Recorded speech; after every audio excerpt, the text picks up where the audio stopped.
Hey, David Brewster here, New Brewster's Millions of Rants, and this is Eddie Van Halen's Secret Music. And before I say or do anything else, I have to admit, none of this music is actually a secret, but it is kind of hidden. You know, it's music that exists outside of the very famous Van Halen albums. And I've talked to a lot of friends and students and Van Halen fans, and anytime I mention some of this music, I've noticed certain people look at me like I'm making it up, and they're like, is Eddie on that album? I didn't know Eddie played that, soundtrack or whatever. So if this sounds like something you want to explore, here's an image featuring some of Edward Van Halen's secret music.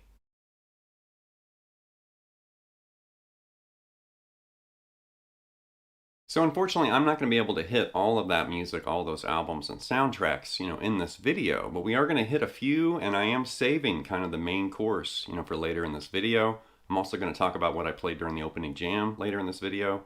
But first up is Nicolette Larson's album Nicolette from 1978. There are a lot of Van Halen fans that are aware of this album. I actually found this, it was in the used bin for like $5. I was like, yes. And it's interesting because that album's from 1978, produced by Ted Templeman, engineered by Don Landee, and Eddie Van Halen does appear on one song. He actually appears on the song Can't Get Away From You. And if you look right there, in the liner notes, it says lead guitar ? So Eddie didn't even get a credit on this album.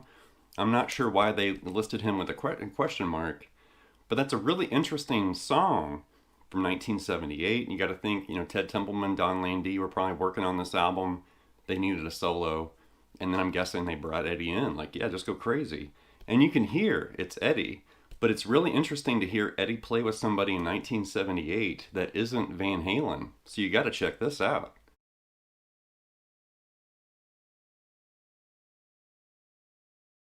Okay, next up's Brian May's kind of misunderstood Starfleet Project album from 1983 featuring Eddie Van Halen.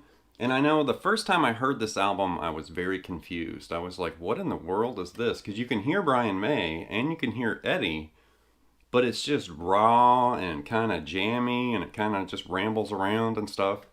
And it's like, what, the songs are really long and extended and jammy. And it's interesting. It's one of those kind of moments in time. I don't think it was actually meant to be released, and then eventually people were just begging Brian to release it, and then he did. And it's interesting. It's definitely one of those, I just recently got this actually, and there's only 3 songs on it. And the songs are very long and extended, and then Brian's got kind of like his history behind this project as far as how it came together. And on the inside, you got nice photos and stuff of the project. And it's just a good album to have. If you're a Van Halen fan, you totally have to check this out.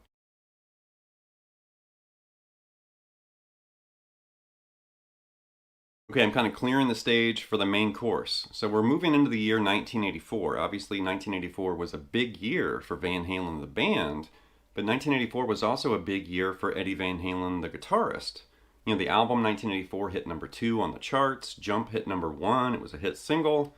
Music videos for Jump and Panama and Hot for Teacher were spun on MTV regularly. And the tour 1984 was massive, hugely popular. They had a big run over in Europe, part of the Monsters of Rock tour and stuff. So 1984, the tour was massive. You also have to remember, Eddie Van Halen played on the song Beat It with Michael Jackson that was technically recorded in 82, released in 83. And then in 1984, he actually performed live in Texas with the Jacksons on their Victory 1984 World Tour.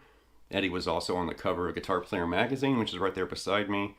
And on and on and on. There's a lot of other things that happened in that year. But 84 was huge if you're a Van Halen fan.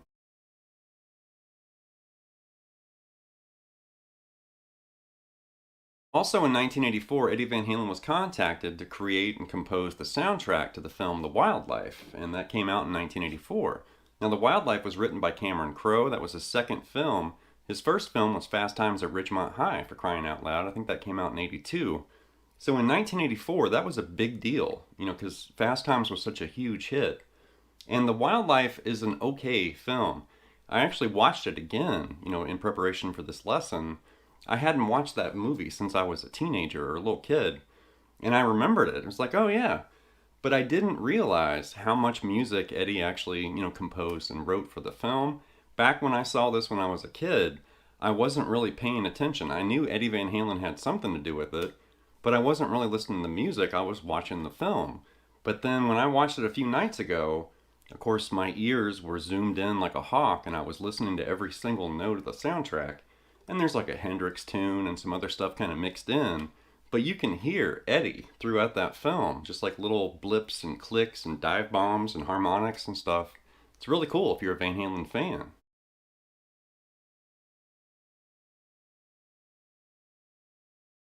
Now on the official soundtrack to The Wildlife, which I have right here, and I did recently find this too, and it was also only $5. I was like, you gotta be kidding me. Nicolette Larson and The Wildlife, $5? I'm totally buying it. But there's only one Van Halen track on the official soundtrack, the song Donut City. Spoiler alert, what I played during the intro, like the opening jam, that was me kind of playing around with Donut City, from the soundtrack. So if you hunt this down, you might feel a little disappointed that there's only one Van Halen track. But don't fret, I do have an alternate way of hearing more of the music that Eddie composed and demoed for The Wildlife. So 10 or 15 years ago, there was actually a bootleg that was released, the Wildlife soundtrack, and it features the music from the film, but then it also features all the demos and extra music that they didn't include. And on that album, there's like 12 tracks from Van Halen. Eddie Van Halen, that is. And it's really interesting. You can actually find it on YouTube. Just type in the Wildlife soundtrack, and it should be one of the first results. And like the Van Halen news desk, like posted it and stuff on their website. So I've definitely checked that out. And if you've never heard it, get ready. It's like a Van Halen buffet of music you've never heard before. But then a few examples and few songs do appear in other Van Halen songs that came later. We'll get to that in just a second.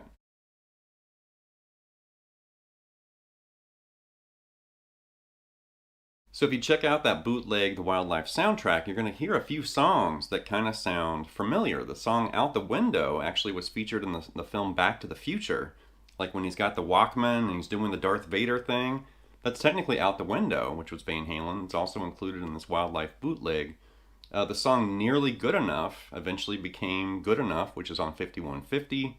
The song Ripley was eventually Blood and Fire from A Different Kind of Truth. And All Fired Up eventually became AFU Naturally Wired, which is on OU812.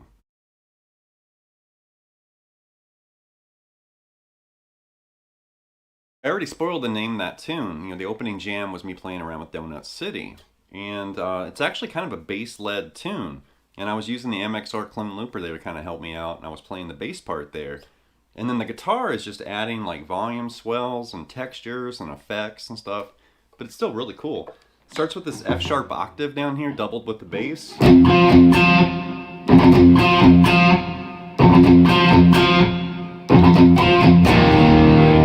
And it's just like an F sharp octave and then end on that E power chord down there. And then you hear like behind the nut, strumming and stuff. And he's doing volume swells, F sharp minor way up here. And then like an implied F sharp minor add 9, like that. And then eventually you hear this F sharp minor 7 right there twice, slid off, and then you hear this part of E major with a volume swell, and then do that F sharp minor 7 slide again, and then you're going to move over and grab a little part of A major right there with the volume swell. So he's kind of moving, from E to A, with those volume swells, but he does that F sharp minor 7 hit and slide first.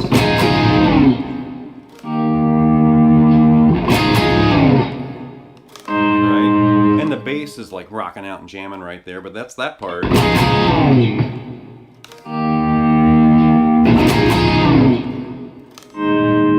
Goes through that twice. Eventually it moves to B right there. And then you kind of swell into a little part of A right there. And then that B. Back to that E. Back to the F sharp, you know, minor 7.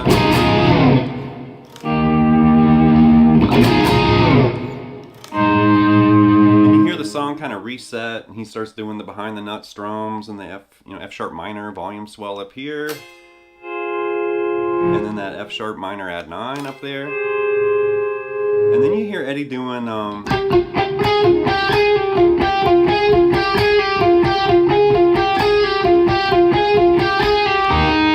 something like that. And he's doing this kind of palm muted, like little melodic thing on top of everything.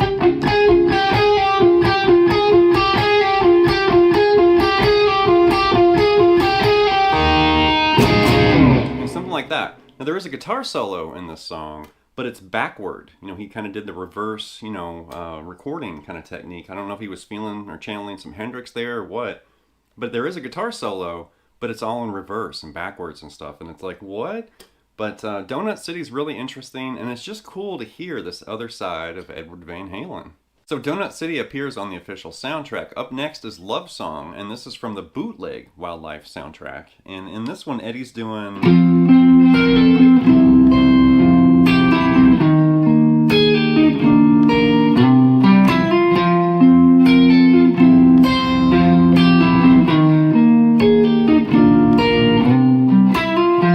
something like that. And there's something weird going on with this song because there's a really low F sharp in there too. So Eddie's either doing some weird things with his tuning, or he was doing weird things with the recording or something. But that's basically like the chord progression that you hear. F sharp major, or like an F sharp 5 and he's playing with the sus4. And then an F sharp major 7 sus2 right there. Right, like that. Same thing in E, just move down a whole step. E5, E sus4, E major 7 sus2. And then this little part of C sharp major right there to like a implied C sharp sus4. You know that technically the F to F sharp right there.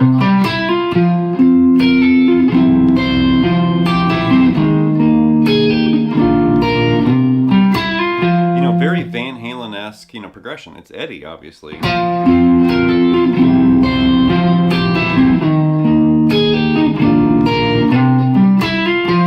Then eventually he moves into a lead there. He's doing a...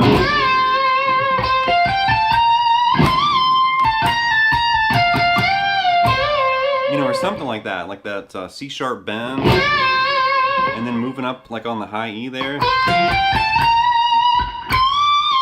And then that...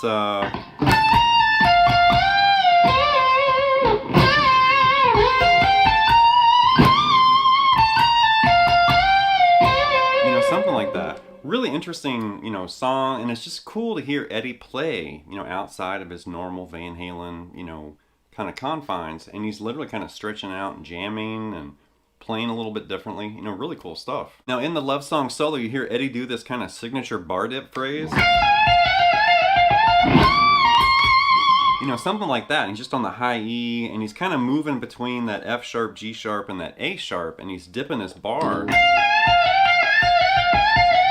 He's kind of dipping his bar on the higher notes. Like that. And it almost has this kind of like laughing hyena or horse kind of... And like really interesting bar dipped phrase. Okay, up next is Nearly Good Enough from the Bootleg Wildlife soundtrack. And this eventually became the song Good Enough that's featured on the album 5150. But it's in a different key. Nearly Good Enough's in the key of B. And then Good Enough is in the key of A. But Nearly Good Enough's like this. You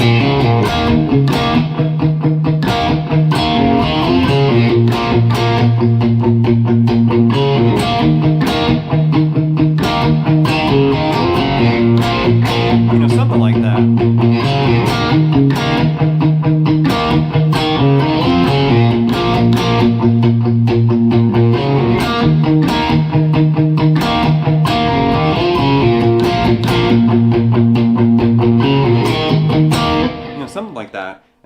listen to Good Enough on 5150, it's noticeably a whole step lower. Like, or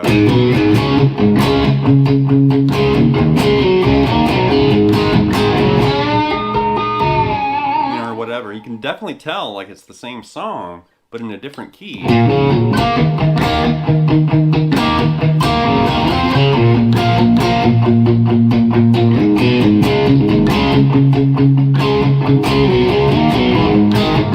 So it's really interesting to hear that difference. And then in Nearly Good Enough, Eddie starts doing these tapped harmonics up here.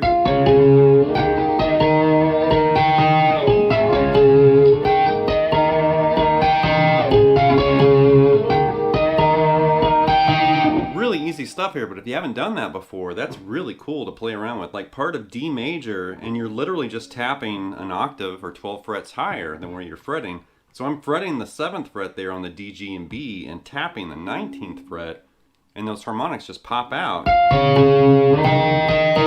And right there I just moved up a whole step. Now it's in E, right, on the 9th fret, and I'm tapping the 21st fret there. Now last time just do the D, B, and then the G string, like that.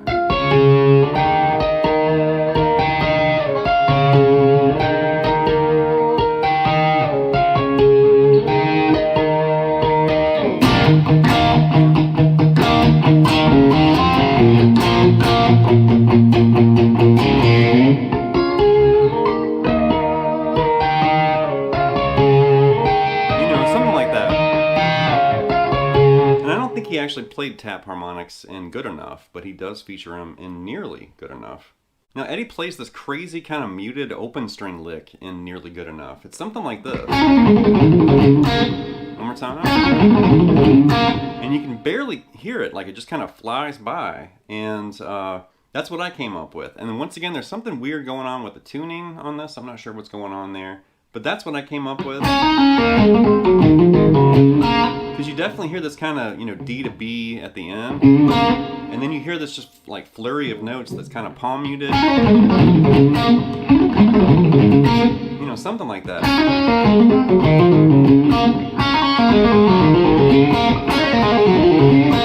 Really cool lick if that's, even close to what he was doing. Okay, last but not least is the song All Fired Up from the Bootleg Wildlife soundtrack, and I'm going to compare this to AFU Naturally Wired, which is found on OU812. And just like Good Enough and Nearly Good Enough, there's a difference in key. Eddie changed keys for these songs. And AFU Naturally Wired from OU812, something like this.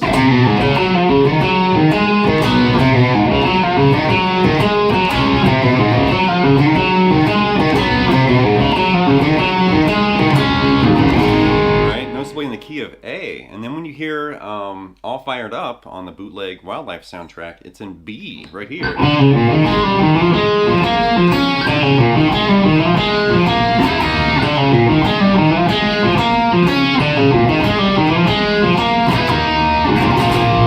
Really interesting to hear. And when I heard that track, I was like, man, this reminds me of something. And then I kind of listened around and I couldn't find it, and I was like, All Fired Up, AFU Naturally Wired, and then I listened to AFU and there it was, and I was like, no way. Same riff but different key. So it's really interesting to kind of catch Eddie, being experimental and creative and playful and changing keys, kind of transposing things. And it makes me wonder, like, how often did he do that behind the scenes, working on an album? Maybe he changed keys for all sorts of Van Halen riffs and songs. But that's eye-opening and really cool to kind of get in there and notice some of these little things that Eddie did for the soundtrack. Alright, that's going to wrap this episode of Brewster's Millions of Rants with this look at Eddie Van Halen's secret music. And I basically put this together because, yes, I've had lots of requests for more Van Halen lessons and videos and rants, but this is currently where I am, personally, right here. I've been listening to Van Halen. I've been going back through like old guitar magazines, guitar players and stuff, and rereading, interviews. I've been listening to their music and diving deeper and checking out stuff that, maybe I forgot about or I've never really listened to before, and really uncovering some of the secret music, from this legendary guitarist. I mean, Eddie's the entire reason I have a guitar, on my lap right here. And, he's sorely missed. And I've been thinking about him, been listening to him, and trying to channel, some of his magic. And putting this together was fun. I really enjoyed doing this. I watched the wildlife film, listening to these soundtracks and these songs and this music and Starfleet, project and some of this stuff. And I just had so much fun putting this together and kind of playing with this stuff. I thought, wow, I want to share this with viewers out there, because if you're a Van Halen fan and we got an extended weekend here with Memorial Day or whatever, dive in, watch the wildlife, listen to Eddie. You can definitely find the Bootleg Wildlife soundtrack here on YouTube. Check out the Nicolette Larson, check out the LL Cool J and the track he did with Roger Waters on that 1900 movie and some of the other stuff. Obviously Twister and some of that. But I've just been listening and playing around and channeling inspiration from some of these kind of lesser known Van Halen oddities and rarities and demos and stuff. And it's really inspiring. So hopefully you're going to get some inspiration and something from this too. So anyway, leave some feedback and comments. Please subscribe to Night Lessons, and I'll be back before you know with more content and material. Thank you.